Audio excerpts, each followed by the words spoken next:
फिर भी हम लोगों ने एनडीए के सामने जो है भाजपा से लड़ना पसंद किया, झुकना पसंद नहीं किया है।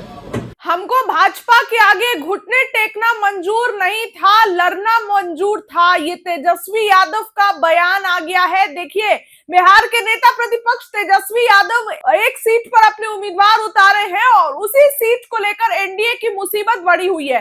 देखिए, एनडीए के पास 38 विधायक है, तो मतलब पांचवे, 4 तो ऐसे भी जीत रहे हैं, पांचवे सीट के लिए 38 उनके पास विधायक है। 3 विधायक की उनको जरूरत है और तेजस्वी यादव के पास 35 विधायक हैं और 6 विधायक की उनको जरूरत है। तो अब जाहिर सी बात है कि कुछ ना कुछ होगा, लेकिन तेजस्वी ये कह रहे हैं कि एआईएमआईएम और बसपा के विधायक हमारे साथ आ गए हैं। तो क्या एनडीए 5वीं सीट पर हार जाएगा? लेकिन क्योंकि अख्तरुल इमान का भी यही बयान आया है कि हम लोग महागठबंधन के साथ हैं, उनका बयान आया है कि पार्टी नेतृत्व का फैसला है कि हम लोग महागठबंधन के साथ हैं। आपको याद दिला दूं तो विधानसभा चुनाव के दौरान तेजस्वी ने अख्तरुल इमान को अपनी पार्टी से लौटा दिया था। ओवर कॉन्फिडेंस के चलते कहिए या घमंड के चलते कहिए, तेजस्वी यादव को लेकिन अब वही अख्तरुल इमान साथ दे रहे हैं। अभी कैमरे पर तो वो यही कह रहे हैं, लेकिन रिजल्ट में पता चलेगा कि कौन जीता कौन हारा।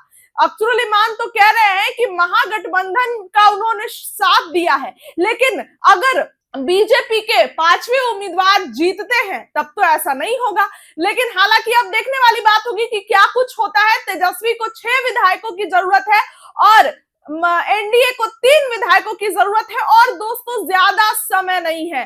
देखिए, अब वोटिंग प्रक्रिया पूरी हो गई है, शाम होते होते रिजल्ट आ जाएगा, गिनती शुरू हो जाएगी और फिर रिजल्ट आ जाएगा। सब कुछ क्रिस्टल क्लियर हो जाएगा कि किसने किसका साथ दिया।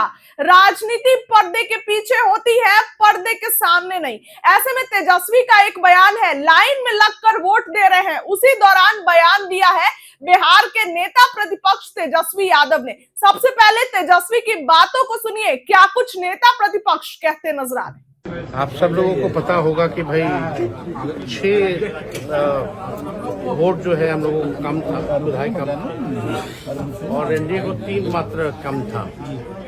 फिर भी हम लोगों ने एनडीए के सामने जो है भाजपा से लड़ना पसंद किया, झुकना पसंद नहीं किया है और हम लोगों ने अपना प्रत्याशी दिया और प्रत्याशी देने के बाद एआईएम और बसपा के साथी नहीं, यानी जो 6 वोटों की जो हमें कमी थी उसको उन लोगों ने पूरा करने का काम किया है। क्रॉस वोटिंग की भी संभावना है सर? देखिए, ऐसा होना तो नहीं चाहिए। आप सब लोगों को पता होगा कि भाई 6 वोट जो है हम लोगों को कम था, विधायक कम था और एनडीए को 3 मात्र कम था। फिर भी हम लोगों ने एनडीए के सामने जो है भाजपा से लड़ना पसंद किया, झुकना पसंद नहीं किया है और हम लोगों ने अपना प्रत्याशी दिया और प्रत्याशी देने के बाद एआईएम और बसपा के साथी नहीं, यानी जो 6 वोटों की जो हमें कमी थी उसको उन लोगों ने पूरा करने का काम किया है। क्रॉस वोटिंग की भी संभावना है सर? देखिए, ऐसा होना तो नहीं चाहिए और एनडीए को 3 मात्र कम था। फिर भी हम लोगों ने एनडीए के सामने जो है भाजपा से लड़ना पसंद किया, झुकना पसंद नहीं किया है और हम लोगों ने अपना प्रत्याशी दिया और प्रत्याशी देने के बाद एआईएम और बसपा के साथी नहीं, यानी जो 6 वोटों की जो हमें कमी थी उसको उन लोगों ने पूरा करने का काम किया है। क्रॉस वोटिंग की भी संभावना है सर? देखिए, ऐसा होना तो नहीं चाहिए।